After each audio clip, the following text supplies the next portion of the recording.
Hey everyone, so my next video involved me needing to look at the frame data for a couple of particular skills that seem useful for comfort builds. These are Speed Eating, Mushroomancer, and Quick Sheathe. I couldn't find a complete YouTube video that ended up looking at all of these, so that's what this video is. What I should have on screen now is showing how long it takes to fully consume a Mega Potion with different levels of Speed Eating, followed by how long it takes to consume a Mandragora using Mushroomancer with these same levels.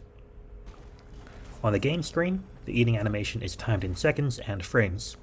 So here we're using 30 frames per second, which is what my raw video files run on. So after 30 frames we have 1 second.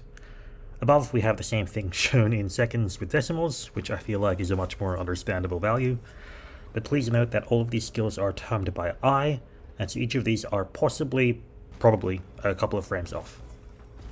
That being said, Speed Eating seems to have a massive effect, cutting your eating animation by about 15 to 20% per level, which saves you seconds for every time you heal. Meanwhile, 3 points of Mushroomancer seems even more effective than 3 points of Speed Eating, since you can get a full heal in about 1.5 seconds using a Mandragora. I suppose this doesn't make sense though, since it's a 2-slot decoration. Of course, if you can manage to fit in both Speed Eating 3 and Mushroomancer 3, that means it'll take about 2/3 of a second to get a full heal, which is a massive improvement over simply using Mega Potions. Following this, we now look at Quick Sheathe.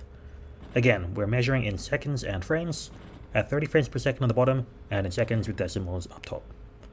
Once more, I could be a few frames off, since I did do this manually, but the main takeaways are that each level of Quick Sheathe seems to speed up your animation by about 10%, although it is weapon dependent. Lance, for example, seems to get virtually no benefit from eye.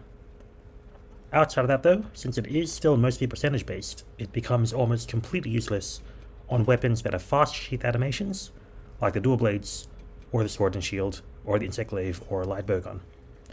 Of course, even on the slow sheath weapons, like the greatsword or heavy bowgun, Quick Sheath 3 has less of an impact than a single level of speed eating when it comes to animation time for Mega Potions.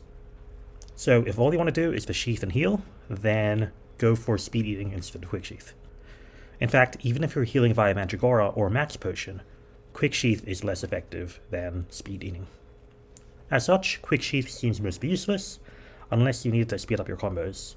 The most obvious use case is if you're using the longsword, since Quick Sheath benefits your special sheath animation, but of course it also works well for mean builds like Crit Draw, Greatsword, or something like that, where saving 0.5 seconds off per combo could be very nice. Anyways, that's all I have for you today. Thank you again for watching, and a special thanks to Jack Bingham and Lumavolt, who are in my highest Patreon tier. Feel free to join them, and all the other cool people you'll see at the end of the video, and stay tuned for the next one. Bye.